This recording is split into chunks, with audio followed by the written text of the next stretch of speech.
इस वक्त में हम थोड़ी देर के लिए परमेश्वर के पवित्र वचन के ऊपर मनन करेंगे। और मेरे साथ निकालिए नए अहदनामे में से जो है यूहन्ना रचित सुसमाचार उसका 14 अध्याय, यूहन्ना रचित सुसमाचार उसका 14 अध्याय और उसकी 1 से 4 आयत। यूहन्ना की अंजील और उसका 14 बाब और उसकी 1 आयत से लेकर के 4 आयत तक। यूहन्ना की अंजील और उसका 14 बाब और उसकी 1 आयत से लेकर के 4 आयत तक। Gospel according to Saint John, Gospel according to Saint John, chapter 14 and verses 1 through 4. Gospel according to Saint John, chapter 14 and verses 1 through 4. तो परमेश्वर के पवित्र वचन का ये हिस्सा मैं आपके बीच में पढ़ देता हूँ। यूहन्ना रचित सुसमाचार उसका 14वां अध्याय और उसकी जो है 1 आयत से लेकर के 4 आयत तक, जहाँ इस तरह से लिखा है, तुम्हारा मन व्याकुल न हो, परमेश्वर पर विश्वास रखो और मुझ पर भी विश्वास रखो। मेरे पिता के घर में बहुत से रहने के स्थान हैं, यदि ना होते तो मैं तुमसे कह देता, क्योंकि मैं तुम्हारे लिए जगह तैयार करने जाता हूँ। और यदि मैं जाकर तुम्हारे लिए जगह तैयार करूँ तो फिर आकर तुम्हें अपने यहाँ ले जाऊंगा, कि जहाँ मैं रहूँ वहाँ तुम भी रहो। जहाँ मैं जाता हूँ तुम वहाँ का मार्ग जानते हो। खुदावन अपने पाक कलाम के पढ़े और सुने जाने पर अपनी आशीष और बरकत दे। खुदावन तेरे निहायत ही शुक्रगुजार है, तूने अपने पाक कलाम को हमारे जीवन के लिए खोला खुदा। और खुदावन पवित्र आत्मा की अगुवाई से हम में से हर एक को भर, जो तेरा मैसेज है हम उसे रिसीव कर सकें और खुदावन बहुतों के लिए आशीष का कारण बन सके। खुदावन यीशु के नाम के अंदर, हमारे जीवित उद्धार करता खुदावन यीशु मसीह नासरी के नाम के अंदर धन्यवाद के साथ इस प्रार्थना को मांगते खुदावन सुन और कबूल, आमीन। एक बार फिर से आप सब लोगों को और ग्रेटर नोएडा की इस कलीसिया को और तमाम जितने भी लोग जहाँ जहाँ से जुड़े हुए हैं, आप सबों को खुदावन यीशु मसीह के पाक और मुबारक नाम में बहुत बहुत सलाम। जय मसीह की, प्रेज़ द लॉर्ड। अभी हमने जो परमेश्वर के पवित्र वचन से हिस्सा पढ़ा, यूहन्ना की अंजील और उसका 14 बाब और उसकी 1 आयत से लेकर के 4 आयत। यहाँ पर खुदावन यीशु मसीह क्या बोलते हैं? कहते हैं कि तुम्हारा मन व्याकुल ना हो, या तुम परेशान मत हो, दुखी मत हो। प्रभु अपने लोगों से क्या कहते हैं? तुम दुखी क्यों होते हो, तुम परेशान क्यों होते हो? दुखी और परेशान मत हो, यकीन करो, मुझ पे यकीन करो।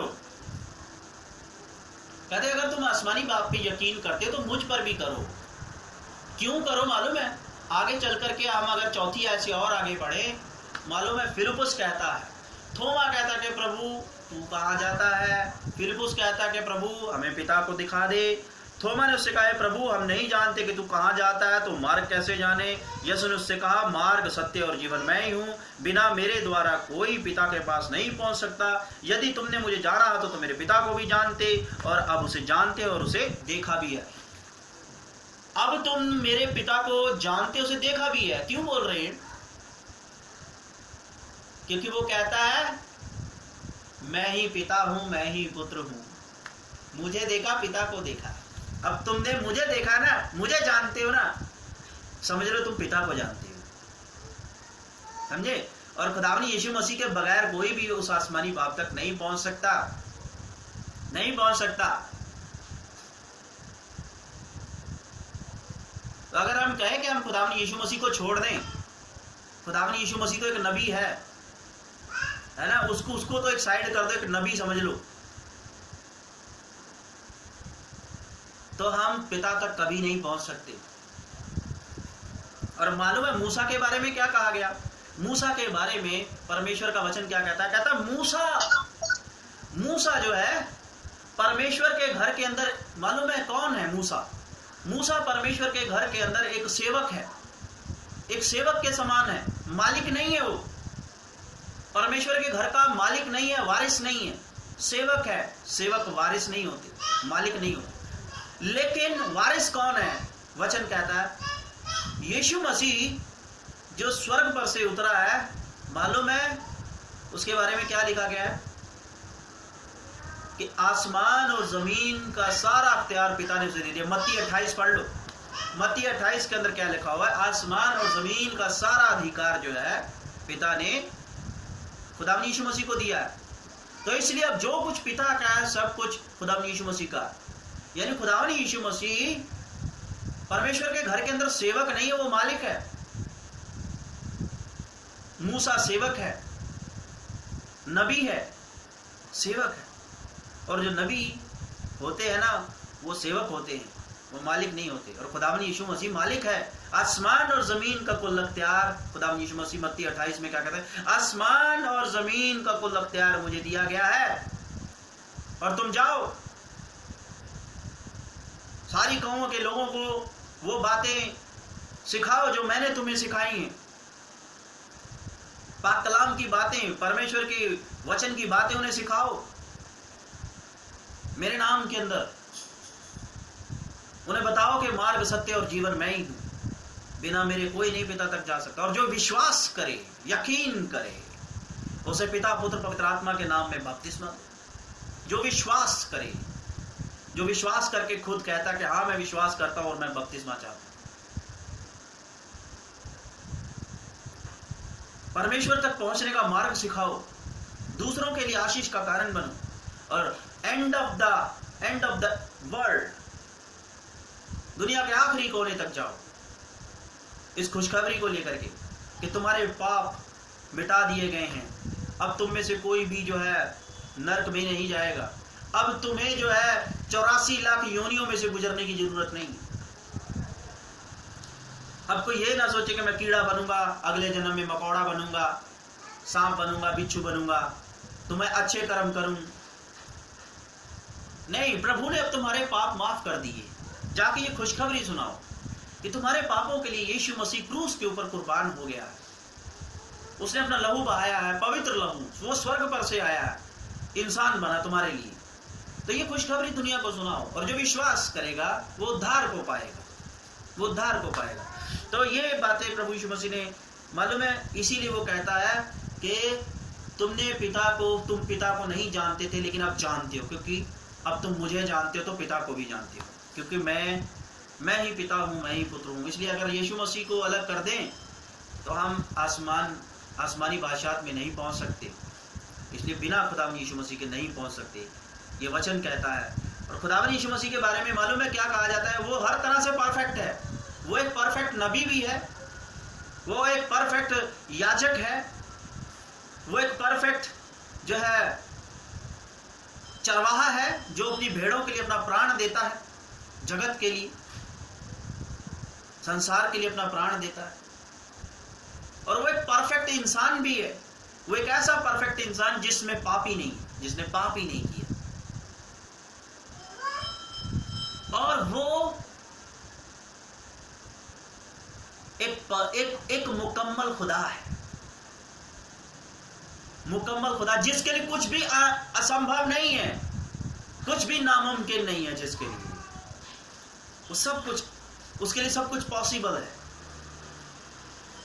उसके लिए पॉसिबल है कि हम जो अपने पाप में से नहीं निकल सकते, हम अपने पाप को नहीं मिटा सकते, हम अपने आप को नरक की आग से नहीं बचा सकते, उसके लिए पॉसिबल है कि वो आपको बचा लेगा, और उसने बचा लिया।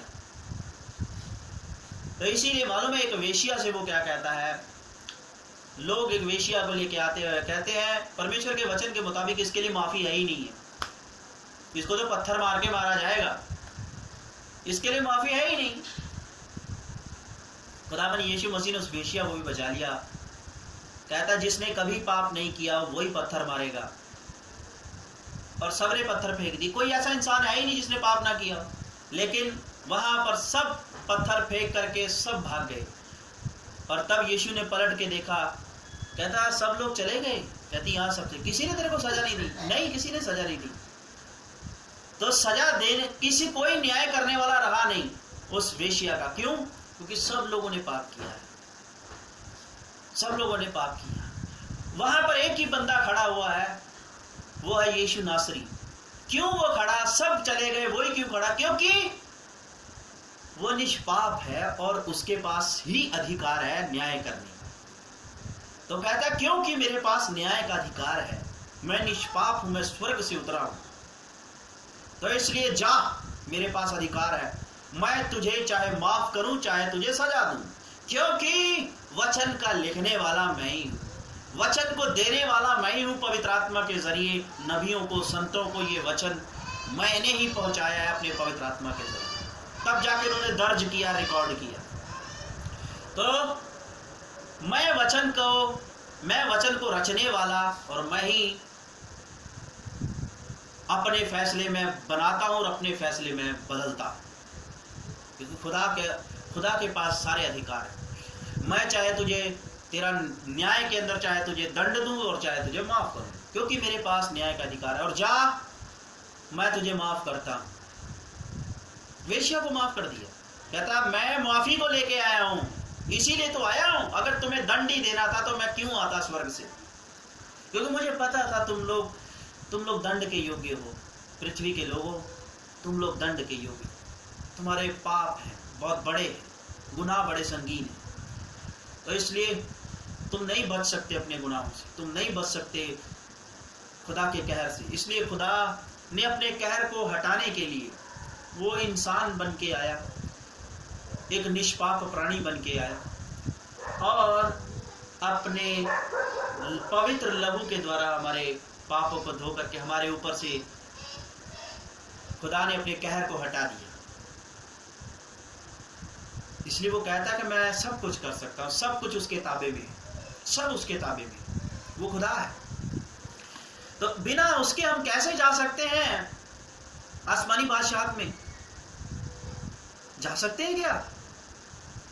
अगर कोई आपको कहता है कि बिना यीशु के चले जाओ, तो वो धोखे में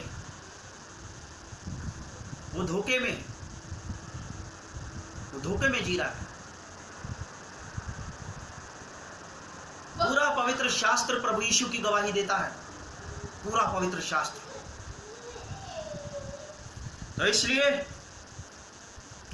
अब फिलिप्पुस क्या कहता है? यूहन्ना रचित सुसमाचार उसका 14वां अध्याय उसकी 8वीं आयत के अंदर फिलिप्पुस ने उससे कहा, हे प्रभु, पिता को हमें दिखा दे, यही हमारे लिए बहुत है। यीशु ने उससे कहा, हे फिलिप्पुस, मैं इतने दिन से तुम्हारे साथ हूं और क्या तू मुझे नहीं जानता? कहता मैं इतने दिन से तुम्हारे साथ हूं, तू अभी भी नहीं जानता? जिसने मुझे देखा उसने पिता को देखा। तू क्यों कहता है पिता को हमें दिखा? क्यों पिता देखना चाहता है? जो तेरे सामने बैठा हुआ है वो वही तो है, इंसान बन के आ गया है तेरे पापों की कीमत चुकाने के लिए, तेरे लोगों के पापों की कीमत चुकाने के लिए, कुल दुनिया जहान के पापों की कीमत चुकाने के लिए, तुम्हारे गुनाह माफ करने के लिए, तुम पर दया को लेकर के जो तुम्हारे सामने बैठा हुआ है वही तो है पिता। क्या तू विश्वास नहीं करता इस बात के ऊपर? क्योंकि ये बड़ी अजीब सी बात थी फिलिप्पुस के लिए, बड़ी अटपटी सी बात थी कि यीशु बोलता है कि मैं और यहोवा कोई फर्क ही नहीं है, एक ही बात, जिसने मुझे देखा उसने यहोवा परमेश्वर को देखा। तू यकीन कर, तेरे सामने यहोवा ही बैठा है इंसानी सूरत के अंदर। तो उसके लिए बड़ी अजीब सी बात थी ये, और इसीलिए उसके लिए यकीन करना बड़ा मुश्किल हो रहा था। प्रभु ने बोला तू यकीन कर, विश्वास कर, और फिर तू बड़े बड़े काम देखेगा, बड़े बड़े काम देखेगा। जो काम मैं करता हूं ना पृथ्वी के ऊपर तुम्हारे सामने, इससे भी बड़े बड़े चमत्कार देखेगा। यकीन तो कर कि मैं वही हूं जिसकी तुम इबादत करते हो, यहोवा परमेश्वर कह के, आसमान का खुदा कह के जिसकी इबादत करते हो, मैं वही हूं। क्या तू विश्वास नहीं करता कि मैं पिता में हूं और पिता मुझ में है? ये बातें जो मैं तुमसे कहता हूं अपनी ओर से नहीं कहता, परंतु पिता मुझ में रहकर अपने काम करता है। बाप जो है वो मुझ में रह के अपने काम करता है। बाप को तुम मेरे बिना देख ही नहीं सकते, मेरे द्वारा बाप को देखा जाता है। तुम मुझे देखते हो, समझो बाप को देखते हो, और ना ही मेरे बिना तुम बाप की बादशाहत में पहुंच सकते। 11वीं आयत यूहन्ना रचित सुसमाचार पर रहिए मेरे साथ, 14वें अध्याय पर, यूहन्ना की इंजील 14वें अध्याय और उसकी 11वीं आयत पे। मेरा विश्वास करो कि मैं पिता में हूं और पिता मुझ में है, नहीं तो कामों ही के कारण मेरा विश्वास कर लो और मेरा यकीन करो। प्रभु यीशु मसीह कहता है कि मैं उस आसमानी बाप में रहता हूं और वो आसमानी बाप मुझ में रहता है, नहीं तो मेरे कामों के कारण, जो मैं काम तुम्हारे जीवन के लिए करता हूं, उन कामों के कारण ही मेरा यकीन करो। मैं तुमसे सच कहता हूं कि जो मुझ पर विश्वास रखता है, ये काम जो मैं करता हूं वो भी करेगा, वरन इनसे भी बड़े काम करेगा, क्योंकि मैं पिता के पास जाता हूं। तो खुदावन यीशु मसीह के द्वारा ही यहोवा परमेश्वर को हम देखते हैं, उसी के माध्यम से हम आसमानी परमेश्वर को देखते हैं। तो इसलिए मेरे अजीजों, यहाँ पर हमें परमेश्वर का वचन क्या कहता है कि खुदावन यीशु मसीह सब कुछ है, उसके बिना हम आसमानी बादशाह नहीं पहुंच सकते। अब खुदावन यीशु मसीह, अब ये एक चीज समझी हमने, अब दूसरी चीज हम क्या सीखते हैं? दूसरी चीज ये सीखते हैं कि देखो, खुदावन यीशु मसीह ने हमारे लिए एक बहुत बड़ा काम किया। क्या काम किया खुदावन यीशु मसीह ने? देखो, हम लोग तो नरक में जाने वाले थे अपने कामों की वजह से, अपने पापों की वजह से, लेकिन खुदावन यीशु मसीह ने हमें नरक में जाने से बचा लिया और हमारे लिए मालूम है पिता की बादशाह के अंदर, उस स्वर्ग के अंदर एक बहुत खूबसूरत मकान बना दिया है। वो कहता है मेरे पिता के घर में बहुत सारे मकान हैं, अगर ना होते तो मैं तुमसे कह देता। मैं जाता हूं तुम्हारे लिए जगह तैयार करने के लिए। उसने इतना बड़ा काम कर दिया, हमारे पापों को मिटाया, इस पृथ्वी के ऊपर इंसान बन के आया और अपनी कुर्बानी देके अपने पवित्र लहू को सूली पर बहा करके हमारे पापों को मिटा करके हमें माफ कर दिया, और हमें एक नई जिंदगी दी, माफी की जिंदगी। अब ये माफी की जिंदगी देने के बाद अब जब वो वापस स्वर्ग जा रहा था, वो कहता कि मैं फिर आऊंगा दुनिया का न्याय करने के लिए, और जब तक मैं न्याय करने के लिए आ नहीं जाता तुम लोग उदास मत होना। मालूम है मैं तुम्हारे लिए जगह तैयार करने के लिए जा रहा हूं स्वर्ग के अंदर। पहले तो तुम्हारे मैंने पाप मिटाए हैं, तुम्हारे पापों को माफ किया, तुम्हें नरक जाने से बचा लिया, तुम्हारे ऊपर जो कहर आने वाला था, जो दंड आने वाला था, तुम्हारे लिए जो नरक की आग थी उसको हटा दिया, तुम्हें माफ कर दिया, तुम पर दया की, और फिर तुम्हें एक ऐसा नया जीवन दिया जिसके ऊपर अब दंड की आज्ञा नहीं है, जिसके ऊपर अब पनिशमेंट नहीं है। एक ऐसा जीवन दे दिया। ठीक है, अब मैं जो दूसरा काम करने के लिए जो स्वर्ग जा रहा हूं वो काम है, अब वहां पर तुम्हारे लिए मकान बनाऊंगा, स्वर्ग में, जन्नत में तुम्हारे लिए घर बनाने जा रहा हूं। और तुम्हारे लिए जब घर बनाऊंगा तो फिर पूरी दुनिया का न्याय करने के लिए एक बार फिर से इस पृथ्वी के ऊपर आऊंगा, जिसे कयामत कहते हैं। और तब जितनों ने मसीह यीशु में होकर के वो नया जीवन जो मुआफी का जीवन दिया गया, उस मुआफी के जीवन को मसीह यीशु में होकर के परमेश्वर के हुक्मों पर चलते उस जीवन को गुजारा है, और उस पुरानी बातों को हमेशा के लिए त्याग दिया अपने जीवन में से, पुरानी जिंदगी की बातों को हमेशा के लिए त्याग दिया, और परमेश्वर के डर में उसके वचन के मुताबिक अपने नए जीवन को, मुआफी के जीवन को गुजारा। उन सब को फिर वो क्या करेगा? उस मकान में ले जाएगा जो जन्नत में बनाया गया। और जितनों ने नया जीवन पाने के बावजूद भी वही पुरानी जिंदगी को जीते रहे, चोरी, ठगी, रिश्वतखोरी, व्यभिचार, पाप, लड़ाई, झगड़ा, चुगली, निंदा, लालच, पैसे के लिए भागना, संसारिक बातें, जितनों ने वही जीवन जारी रखा, उन सबको वहां फेंका जाएगा जहां रोना और दांतों का पीसना। लेकिन जितनों ने सारी बातों से तौबा कर ली और अब प्रभु के लिए जी रहे हैं, प्रभु की महिमा के लिए और दूसरों की भलाई के लिए जी रहे हैं, उन सबको उस मकान में रखेगा जो जन्नत में उनके लिए बनाने के लिए गया। तो यीशु मसीह ने हमारे लिए स्वर्ग में एक खूबसूरत मकान बना के इतना बड़ा काम कर दिया। अब यीशु ने हमारे लिए एक खूबसूरत मकान जन्नत में बना दिया है, अब हमें हमारे ऊपर छोड़ा है, क्या हम उस मकान में आना चाहते हैं जो जन्नत में हमारे लिए बनाया गया? हमारे लिए उसने जन्नत में मकान बना दिया, हमें एक नया जीवन दे दिया, हमारे पाप मिटा दिए, लेकिन उसके बावजूद भी मालूम है हम उस मकान में जाना नहीं चाहते जो जन्नत में तैयार किया गया है। उसके बावजूद भी हम उस पुराने मकान में जाना चाहते हैं जो नरक है, जो जहन्नुम है। उसके बावजूद भी हम नहीं जाना चाहते जन्नत में जो मकान प्रभु यीशु मसीह ने, उस परमेश्वर ने हमारे लिए बनाया, उसके बावजूद भी हम नहीं जाना चाहते। ऐसे इंसान हैं हम। जाना चाहते हैं, हम जाना चाहते हैं जन्नत में। अगर हम जन्नत में जाना चाहते हैं तो हमारे काम क्यों नहीं बदले? काम तो हमारे जहन्नुम वाले हैं। आज भी हम दूसरे की चीज का लालच करना नहीं छोड़ते। आज भी हमें कहीं भी चोरी करने का मौका मिल जाए, चाहे प्रार्थना भवन में, चाहे अपने ऑफिस के अंदर, चाहे अपने बिजनेस के अंदर,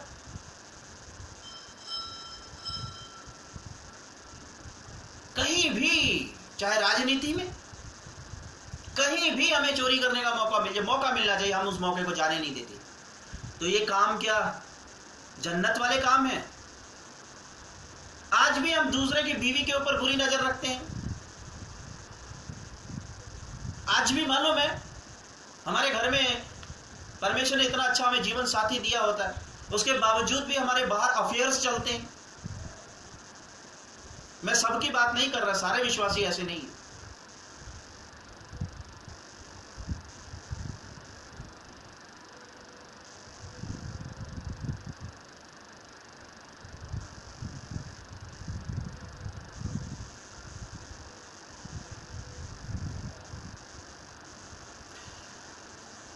तो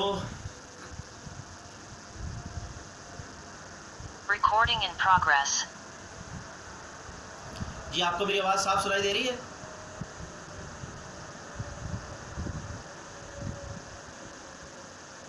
जी भाई साहब, आपकी आवाज। जी, ठीक है। आप लोग मेरी आवाज साफ सुन रहे हैं ना? जी। तो आज भी क्या है, आज भी ये चीजें हमारे जीवन के अंदर, आज भी दूसरे की चुगली करने से हम बाज नहीं आते, आज भी दूसरे से नफरत करना नहीं छोड़ते हैं, आज भी हम दूसरे की तरक्की से जलते हैं, आज भी हम एक दूसरे को गाली गलौज करते हैं, आज भी हम एक दूसरे पे शक करते हैं। तो ये काम आज भी हमारे जीवन के अंदर, इसका मतलब मालूम है क्या? आज भी मालूम है हम जिंदगी में आगे बढ़ने के लिए परमेश्वर के वचन की सारी हदें पार कर जाते हैं। समझ रहे हैं ना मेरी बात? जिंदगी में आगे बढ़ने के लिए, उन्नति तरक्की हासिल करने के लिए, एक बेहतर जिंदगी को हासिल करने के लिए आज भी हम प्रभु के वचन की सारी हदें पार कर जाते हैं। बस किसी तरीके से कैरियर बनना चाहिए हमारा, हमारे बच्चों को, किसी तरीके से हमारी फैमिली लाइफ सेटल होनी चाहिए, चाहे परमेश्वर के वचन को क्रॉस करना पड़ जाए, उसकी आज्ञाओं के खिलाफ चलना पड़ जाए, 2 मिनट नहीं लगाते। हमारा ऐसा रवैया है इस दुनिया के अंदर। अगर हमारा ऐसा रवैया है तो इसका मतलब ये मालूम है कि जो मकान प्रभु यीशु मसीह ने हमारे लिए जन्नत में बनाया है, हम आज भी उस मकान में आना नहीं चाहते। क्योंकि अगर हम उस मकान में जाने की इच्छा होती ना, जो स्वर्ग में बनाया प्रभु यीशु मसीह ने हमारे लिए, जिसका वादा करके गया कि मैं तुम्हारे लिए जगह तैयार करने के लिए जाता हूं और मैं वापस आऊंगा तुम्हें लेने के लिए, तो अगर हमने सच में, हमारे अंदर इच्छा होती उस मकान में जाने की, कि जो मकान प्रभु यीशु मसीह ने स्वर्ग में हमारे लिए बनाया और जिस मकान में ले जाने के लिए वो हमें आएगा, तो हम इन सारी बातों से तौबा करते, डरते, लेकिन डर है ही नहीं। चोरी करने वाले को चोरी करने का डर नहीं है, रिश्वत लेने वाले को रिश्वत लेते डर नहीं आता, दूसरे की बहू बेटी, दूसरे की बीवी के ऊपर बुरी नजर रखने वाले को 1 मिनट भी डर नहीं आता, व्यभिचार करते हुए 1 मिनट डर नहीं लगता हमें। लाइफ को सेट करने के लिए चाहे कितना भी कुछ भी करना पड़ जाए, बिल्कुल डर नहीं लगता। छोटी छोटी पोस्टें, छोटी छोटी कुर्सियां हासिल करने के लिए किसी की भी पैरों में गिर जाएं, बिल्कुल डर नहीं लगता। क्यों नहीं लगता मालूम है? डर इसलिए नहीं लगता क्योंकि हमारे अंदर इच्छा, हमारे अंदर क्रेज ही नहीं है उस घर में जाने का, क्रेज ही नहीं है। जो घर खुदा यीशु मसीह कहता है कि मैं तुम्हारे लिए जो जगह बनाने के लिए तुम्हारे लिए मैं गया। अगर क्रेज होता तो डर होता, अरे हमारे इन कामों की वजह से हम उस जगह से वंचित हो जाएंगे, जिस जगह पर ले जाने के लिए खुदा यीशु मसीह एक बार फिर से दुनिया में आएगा, जिस जगह पर हमें ले जाने के लिए, आसमानी बादशाह में ले जाने के लिए उसने हमारे पापों को मिटाया, हमें एक नया जीवन दिया है, मुआफी का जीवन दिया है, मुआफी का।